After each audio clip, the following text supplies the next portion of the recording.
Dalam Tuhan, bersyukur buat pagi hari ini kita bisa kembali bersama-sama bertemu dalam satu kasih untuk memuliakan Tuhan.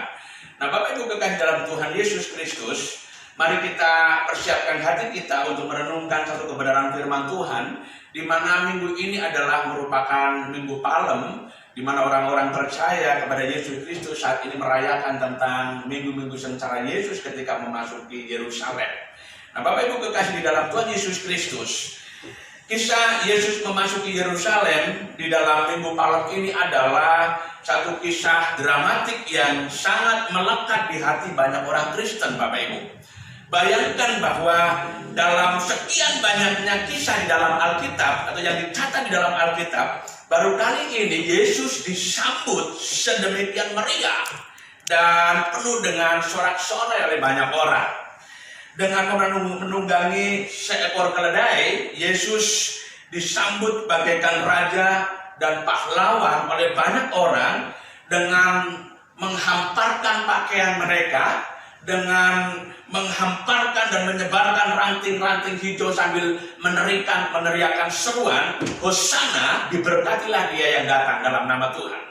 Nah, saudaraku yang kekasih dalam Tuhan Yesus Kristus, saya berpikir bahwa dalam peristiwa masuknya Yesus ke Yerusalem ada beberapa hal yang menarik yang perlu kita renungkan sebagai orang-orang percaya untuk kita kemudian bisa merefleksikannya di dalam kehidupan kita hari lepas hari. Nah, saudara yang kekasih, yang pertama adalah saya lihat kata Hosana itu sendiri, ya. Kata Hosana, saudara.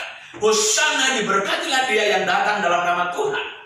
Saudaraku yang kekasih dalam Tuhan, kata Hosana dalam bahasa Ibrani memiliki arti tolonglah, selamatkanlah kami sekarang. Tolonglah, selamatkanlah kami sekarang. Artinya sesungguhnya ketika mereka berteriak Hosana, maka sesungguhnya ini merupakan satu ungkapan hati yang tengah mereka menaruh harapan besar terhadap Yesus yang datang pada waktu itu, yang mereka harapkan sebagai raja di masa-masa mendatang bagi mereka. Nah, kita tahu saudara yang kekasih dalam Tuhan, bangsa Israel dalam konteks waktu itu sedang mengalami tekanan yang sangat luar biasa. Ada 3 tekanan setidaknya yang bisa kita lihat. Yang pertama adalah tekanan secara politik, kemudian yang kedua tekanan secara rohani, dan tekanan secara ekonomi. Tekanan secara politik, mereka sedang berada di dalam penjajahan Romawi, saudaraku. Kemudian tekanan secara rohani, di mana mereka sedang mengalami tekanan dari orang-orang yang beragama waktu itu, ya, ahli-ahli Taurat, supaya mereka menjalankan Taurat itu. Kemudian yang ketiga, tekanan ekonomi. Jelas orang yang sedang terjajah, bangsa yang sedang terjajah pasti akan mengalami kesulitan ekonomi. Nah, Bapak Ibu kekasih dalam Tuhan Yesus Kristus, situasi yang sedemikian rupa inilah yang kemudian mendorong mereka untuk menaruh harapan ketika Yesus datang ke Yerusalem. Mengapa mereka kemudian menaruh harapan kepada Yesus? Karena mereka melihat selama ini bagaimana Yesus sangat populer dan kemudian banyak melakukan mujizat. Sehingga kemampuan Yesus melakukan mujizat diharapkan sebagai pribadi yang datang untuk membawa pembebasan mereka dari penjajahan. Inilah kekeliruan bangsa Israel, Bapak Ibu. Inilah kekeliruan orang Yahudi di dalam menyambut Yesus Kristus pada waktu itu. Bukan Yesus itu sebagai Mesias yang selama ini mereka nantikan sesungguhnya. Tapi mereka salah memahami konsep Mesias. Mereka salah memahami tentang Yesus yang hadir pada waktu itu. Mereka hanya bertumbuh kepada perkara-perkara lahiriah.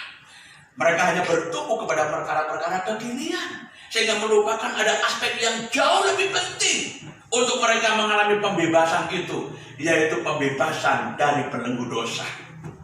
Saudara yang kekasih dalam Tuhan, ada begitu banyak orang di tengah-tengah dunia ini yang menaruh harapan pada Tuhan hanya kepada perkara-perkara yang dangkal, perkara-perkara lahiriah, perkara-perkara duniawi, perkara-perkara kekinian. Sehingga apa? Lupa untuk mengharapkan sesuatu yang jauh lebih memiliki nilai kekekalan. Saudaraku yang kekasih dalam Tuhan, situasi sekarang ketika pandemi virus corona melanda dunia ini, secara khusus melanda negeri ini, semua orang berbicara secara rohani, mencantumkan ayat-ayat di dalam Alkitab, di dalam status mereka, Facebook mereka, WA mereka, Twitter mereka. Tapi hanya sebatas kepada apa? keinginan keluar dari belenggu penyakit. Ada hal yang lebih esensi sesungguhnya dibutuhkan oleh banyak orang sekarang ini, agar bagaimana manusia terbebaskan dari belenggu dosa. Yesus datang di tengah-tengah dunia ini bukan hanya untuk membebaskan manusia dari belenggu sakit penyakit, bukan hanya membebaskan manusia dari belenggu ekonomi, bukan hanya membebaskan kita dari kesulitan-kesulitan secara hidup sehari-hari, Bapak Ibu. Tapi bagaimana sesungguhnya kedatangan Yesus di tengah-tengah dunia ini adalah ada misi khusus untuk membebaskan manusia dari belenggu dosa. Itu yang pertama. Kata Hosana di satu sisi hal yang sangat positif, tetapi di sisi lain bangsa Israel masih memiliki kekeliruan pemahaman ketika dia berseru kepada Yesus hanya untuk keluar dari persoalan-persoalan sesaat. Bagian yang kedua, yang menarik adalah ketika Yesus datang, dia menunggangi keledai, Bapak Ibu. Keledai menjadi hal yang sangat menarik karena keledai sesungguhnya satu binatang yang menunjukkan atau menjadi simbol kerendahan hati, kesederhanaan, dan perdamaian. Yesus datang tidak menunggangi seekor kuda, karena dia bukan bermaksud untuk melakukan perang. Tapi Yesus datang dengan menunggangi keledai karena ada misi perdamaian, di mana dia ingin membawa manusia hidup berdamai dengan Allah dengan cara melepaskan mereka dari belenggu dosa, dari perbudakan dosa, sehingga beroleh pengharapan-pengharapan yang baru di dalam Tuhan. Bapak Ibu kekasih di dalam Tuhan Yesus Kristus, mari di dalam Minggu Palem kali ini kita mengarahkan hati dan pikiran kita bukan hanya kepada perkara-perkara lahiriah yang kita ingin mendapatkan pertolongan dari Tuhan, tapi ada yang lebih esensi, ada yang lebih hakikat, ada yang lebih mendasar, bahwa kita membutuhkan pertolongan Tuhan untuk kita bisa keluar dari belenggu dosa, dari belenggu maut yang menyebabkan kita beroleh keselamatan di dalam Tuhan. Mari kita jadikan Kristus bukan hanya menjadi solusi bagi persoalan-persoalan ekonomi, persoalan sakit penyakit, tapi jadikan Kristus sebagai pribadi yang menyelamatkan kita di masa sekarang maupun masa-masa kegagalan. Kiranya Minggu Palem memotivasikan kita untuk semakin bersungguh-sungguh menyembah Tuhan dan memahami Tuhan dengan pemahaman yang benar sesuai dengan kehendak-Nya.